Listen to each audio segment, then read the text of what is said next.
Good morning. So,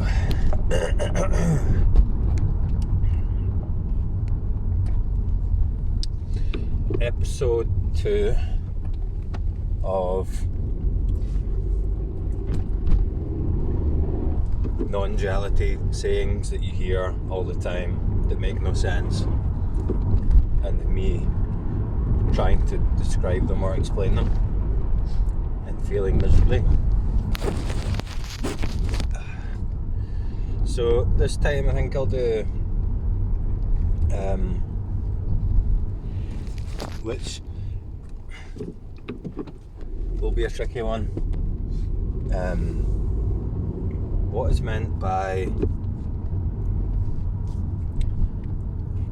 basically just awakening? What is meant by a perceptual shift, or so like a shift in perception, or people call it a shift in identity, self-realization, a shift in perspective, or just what is a shift, what is an awakening.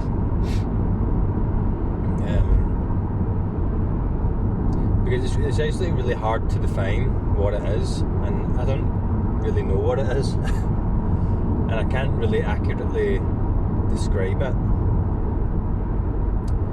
And it's definitely not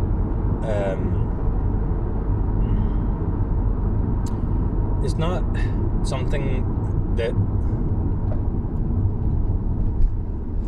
something that changes about reality or your experience necessarily, but at the same time it is. It's how you. It's a shift. It's a shift in how you experience reality all the time, moment to moment. What your baseline experience of reality is a shift in that.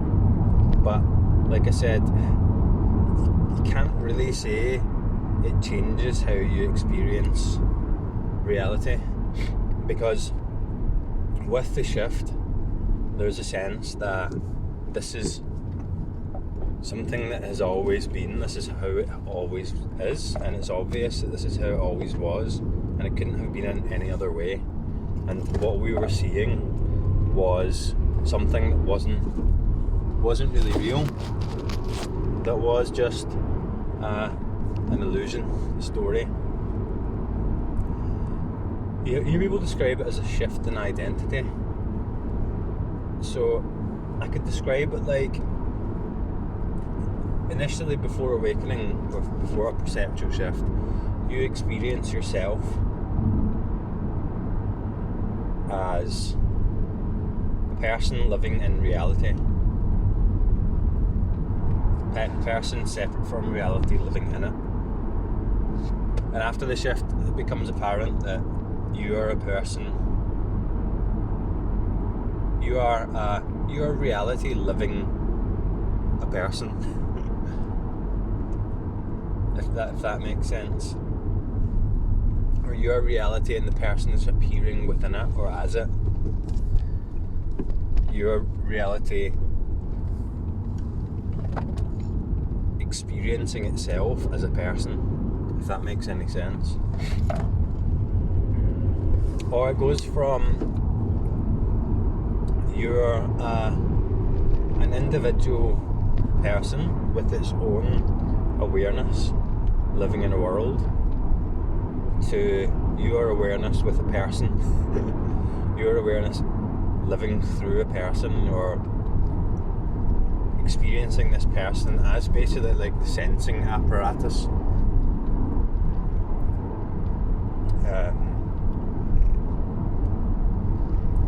So that kind of maybe paints a little bit of a picture, as in like that, what people mean by the identity, as in there's a shift in identity. is in the identification with the individual. The belief in that is broken, and that was seen to be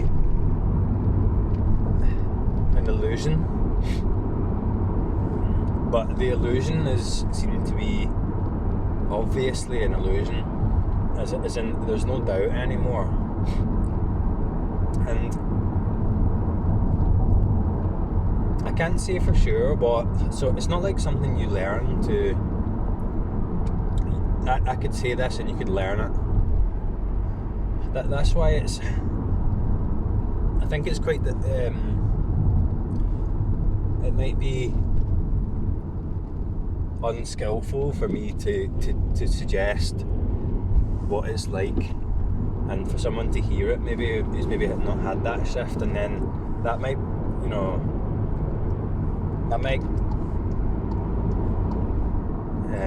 detriment your practice if you've not had this shift yet and you listen to me describing what I think it is.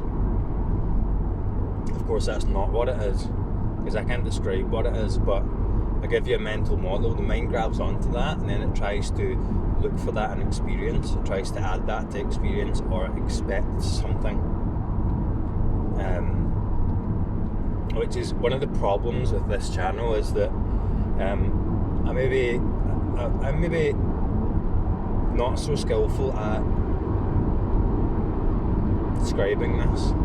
I'm maybe not very good at transmitting this, compared to a lot of the other people that you see online who've been doing this for a while and talking about it and transmitting it, who have a much more mature insight, and are much less, messy in the head, as I certainly was, at least at the start of this channel. And this channel was to document the process to begin with. So maybe that's why when I speak about this, I kind of, maybe I might be wrong, overcomplicate things. Whereas, I don't know what it is and I can't describe it, and it's actually very simple and very obvious. And the more words I use to kind of suggest what it looks like, the less accurate that suggestion is. So, a lot of words appeared there. What was I talking about?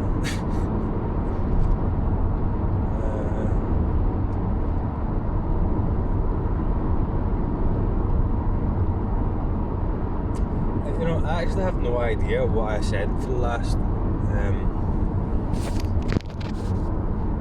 8 minutes. I have no idea what just came out of my mouth. What was the point in this video?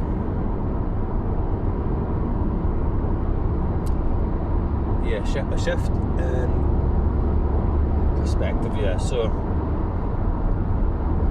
I think my point was, I don't know what the shift is, but something shifts. It seems like something's remembered is how I can best describe it. Something is remembered, or you get in touch with some truer, realer, more real part of ourselves.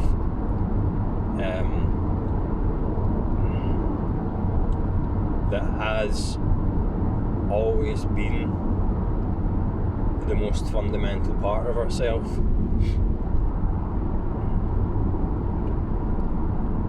And that replaces our identity as, or that totally transcends our identity as this individual with the story, with the past, with the future.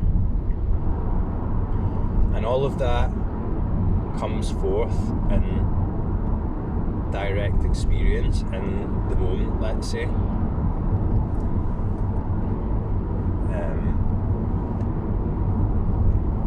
In presence. none of that exists in past or future. And it might not happen, like, so with the direct path and with the methods of inquiry that you see, that you read about and you hear about, it often seems to be one kind of climactic moment of realization.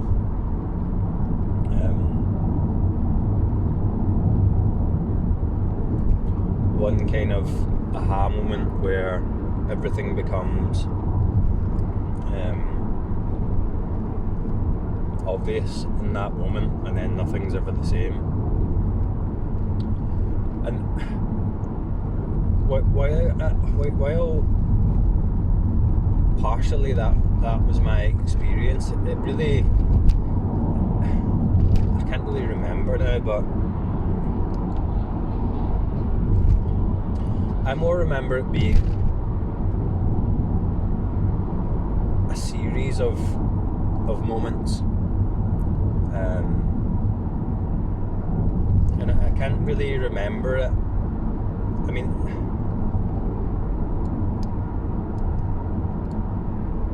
kind of time merges into, like, this doesn't exist in time. It's not like a new forming of a belief that just happens at some point. It doesn't happen in time. So it's difficult for me to say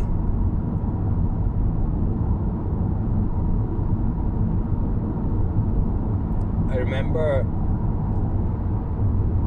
in particular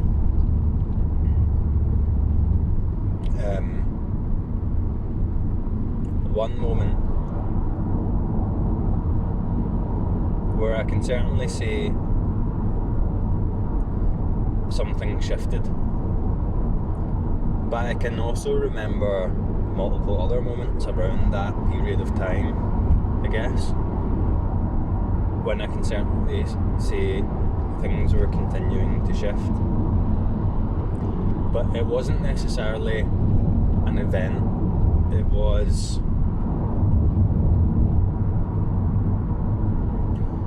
bits of the realism of the story falling away.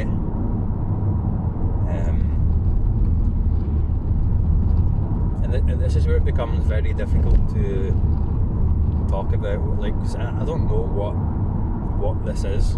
It's too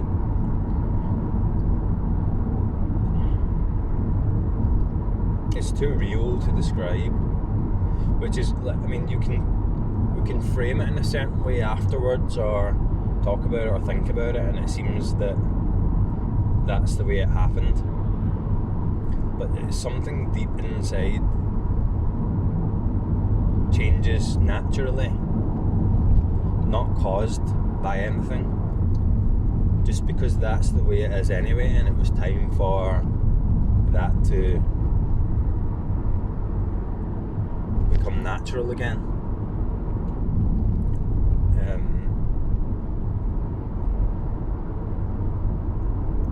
And it's like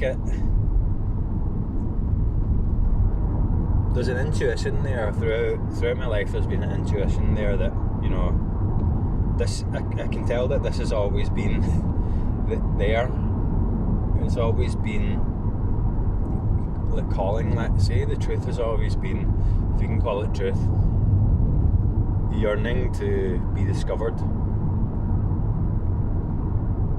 But at a certain point, the intuition just takes over, and it becomes apparent that, you know, it wasn't a choice. The circumstances and the decisions and the motivations and the seeking all came about just on their own, because just that's what was happening. And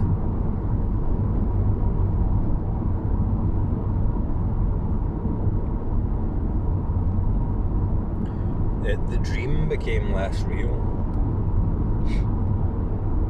It was time for the dream to be seen for what it is.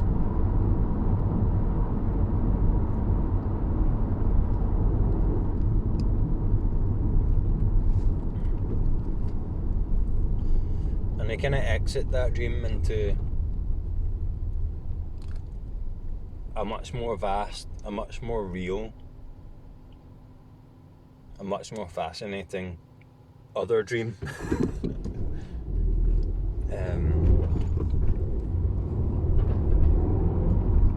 But so for me,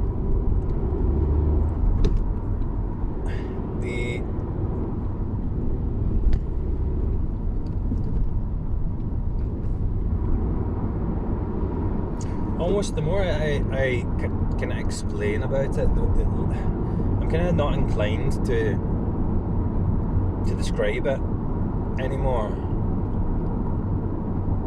as much as I am inclined to describe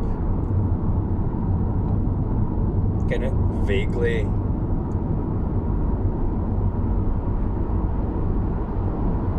kind of what it's like, or what it feels like, or what the feelings around it were like, because that's all I can really do, because I can't identify what it is specifically I'm talking about, because it's too vast for that, and I can't really put the shift into words. I could describe it as obvious. I could describe it as certainly feels like waking up into something more vast and more peaceful, something more fundamental, something more true and real, something more still or more primary. And at the time I didn't frame it as a self or an identity. But later on, in speaking and in the writings, I started to frame it in that way, because that's kind of what it felt like.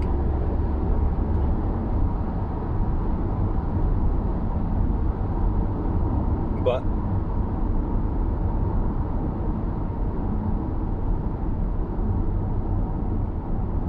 it feels like letting yourself, say yourself or reality, just be what it is without adding anything to it in its most natural state. And in the lead up to that,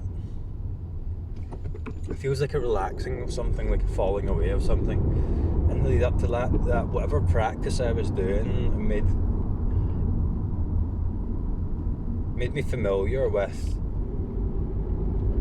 or shine some light on, what it was to add to experience, what it was to create or contract over experience with the mind. And that movement, that circuit, that habit, whatever I was doing seemed to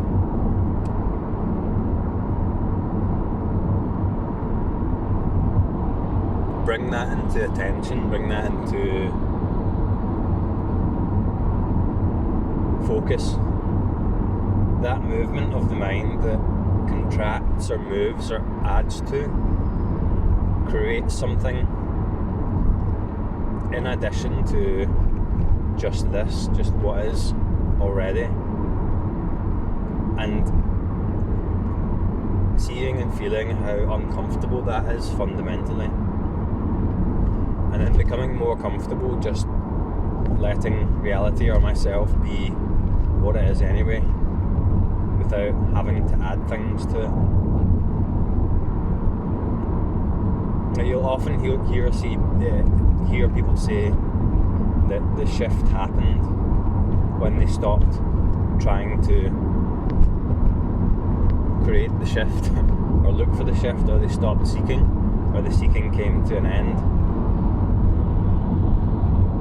And it's just like any other discipline in life that you can say get good at, bad analogy, but to enjoy it for the sake of it itself rather than to pursue a goal. If anyone's ever become skilled at something, they'll know that that's how you practice. You practice for the sake of practice, not for any sort of result.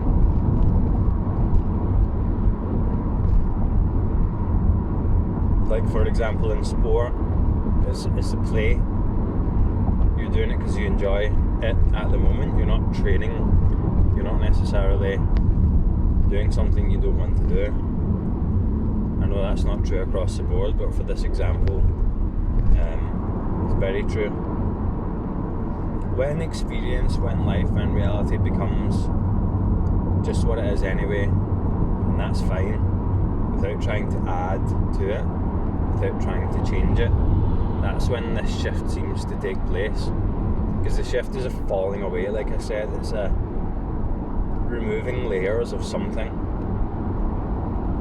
habitual layers of identification that have built up as content in this experience.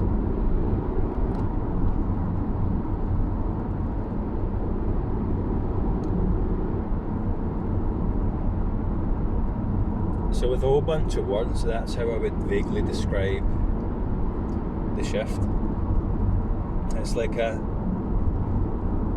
falling away of a contraction, falling away of an illusory story, and a remembering of something much more here and now, much more fundamental, much more real.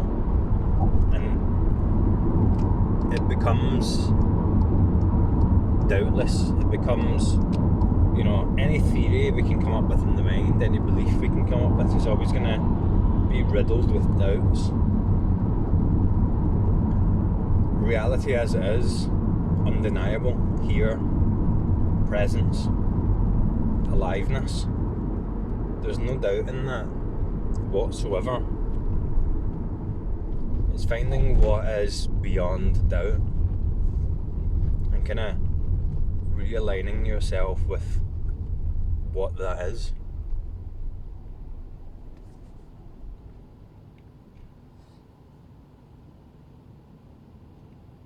Because this is obvious, is it not? You hear people describe it as the sense of I am, the sense of existence, the sense of awareness, aliveness, of being, of presence. All of those things describe something. They just describe experience. They just describe this. And this is undeniable. But anything that we add to that is not solid, is subject to doubt, is not fundamental.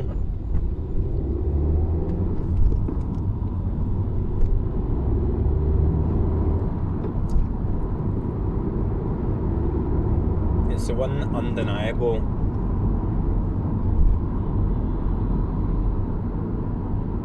I'm just going to say it's the one undeniable, because that's about it. Anything else I say is adding to that. The one undeniable you that is existing, that is beyond doubt. And the shift is,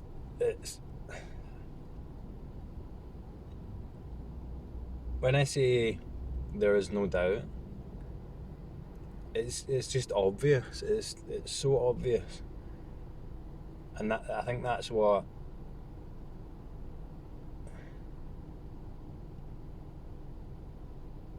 is so incredible about the initial change in perspective. It's like it's so simple.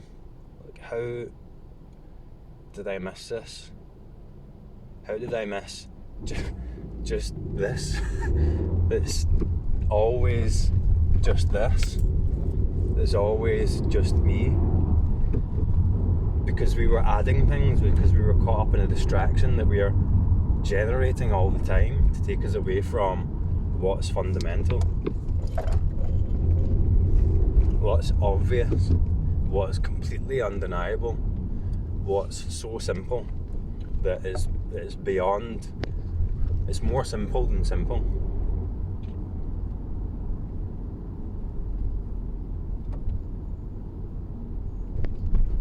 And we can see that we were just in looking for it, we were just continuously finding excuses to move away from it, continually generating stories that took us further away from it,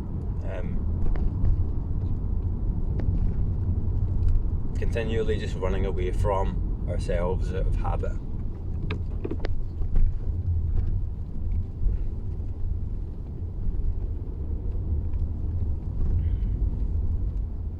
And that's why it's so difficult to describe it, because anything I say lends itself to potentially generating more of that story that allows us to escape just what is, to escape ourselves at a fundamental level.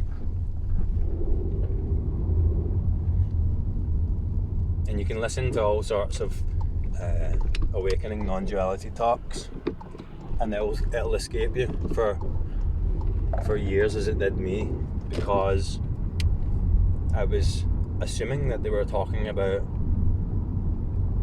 something else. I was assuming it's just that basic assumption that they're talking about something that's, even when you hear it in 1,000 different ways and you're like, but you still don't hear it. For some reason, you still don't hear it.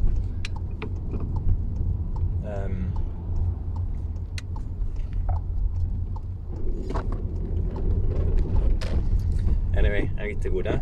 That'll do for now.